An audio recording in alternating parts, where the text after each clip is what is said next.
The community also had to make a commitment to being able to maintain the library for long term. The people in the communities who were most likely to be making that plea and raising the money were women. So whenever you see a Carnegie Library, it should be Carnegie and the women of Washington Street in Indiana, the women of Terre Haute, the women of Kalamazoo. You don't understand the history of Carnegie's operations in the country if you don't understand women, but what you also don't understand is you don't understand the full picture of philanthropy. It isn't just rich people who give money.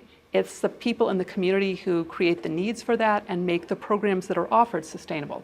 In June of 2005, we began selling the idea to the community of women giving $1,000 each year for 5 special areas. This is just an incredible way to pull not only your funds, but to become more educated about what's going on in the community. Yeah, when you think about it, your $1,000 all of a sudden becomes $100,000. The process of learning about philanthropy and being able to read proposals is one of the best things, and really it was one of my incentives for starting Impact 100. One of the things I would say about these giving circles is, women are still disproportionately not represented in places of high finance, and it becomes a vehicle for women to get an education about money, about the connections between money and other things.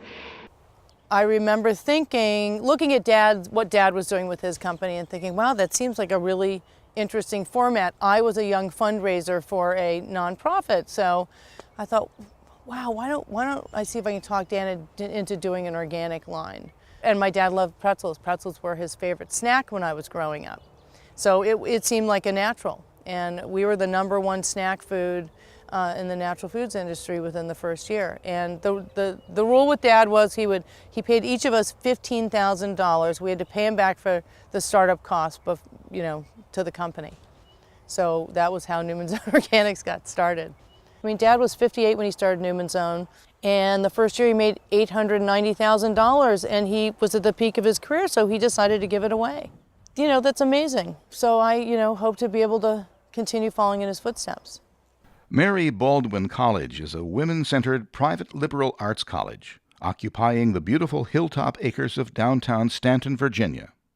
Well, I make an annual contribution of $50,000,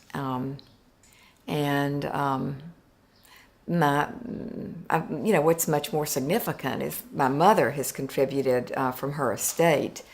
Well, she gave $15 million to start the new School of Health Sciences.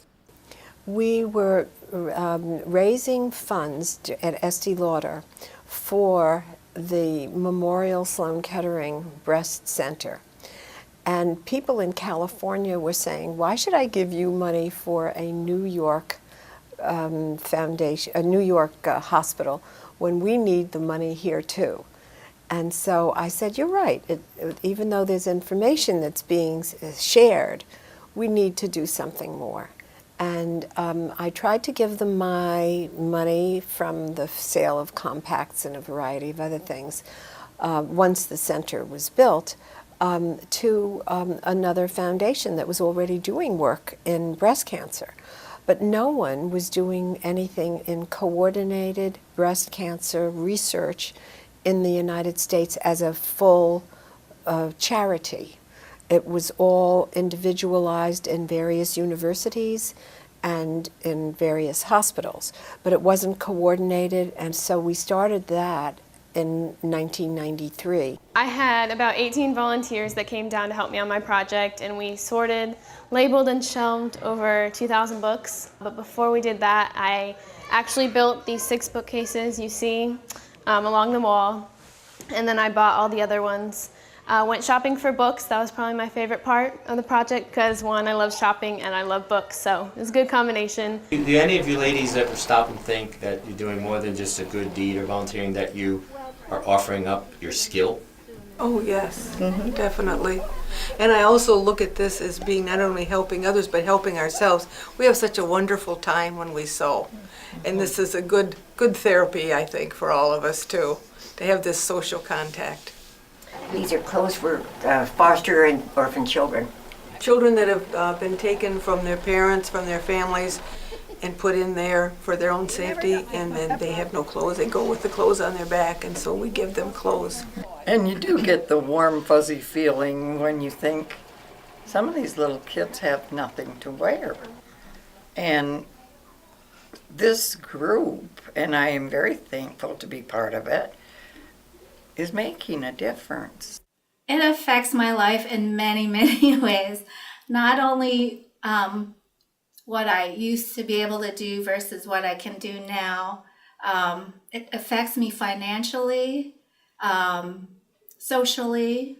I know there are many people who try to keep it hidden because they don't want to be treated differently. But for me, I like to tell people about it. I want people to be aware of lupus.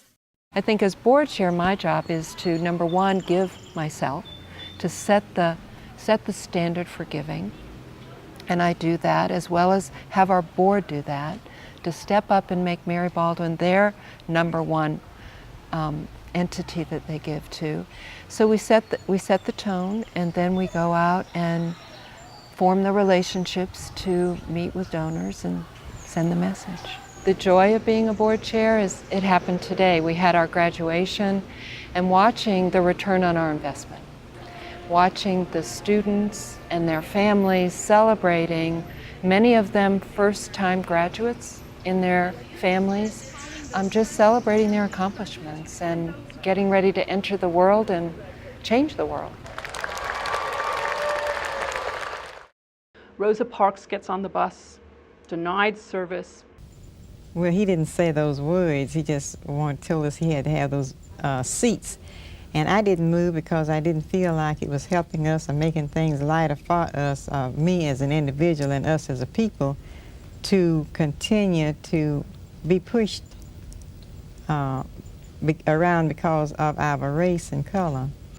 That night, Joanne Robinson, at her job, mimeographs 35,000 flyers calling for a bus boycott, and goes out the next day to students, her own, and students at schools, gives all the flyers to her students, tells them to give to, and the other students tell their parents, and there's a one-day bus boycott in Montgomery, Alabama. The people who rode the bus in Montgomery were poor people. They were working people.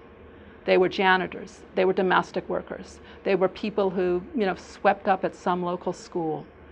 Those people brought down, a political and economic establishment. And it started because a group of women got together. Jesus said, whatever you do to them least, you did it to me. I was sick and in prison and you visited me. I was sick. He says, no. I was hungry. I was naked. What we are doing, that's a beautiful part of our society, of our vocation. And I think we have to do two things. We have to say, what are that could and should and would be done better by government?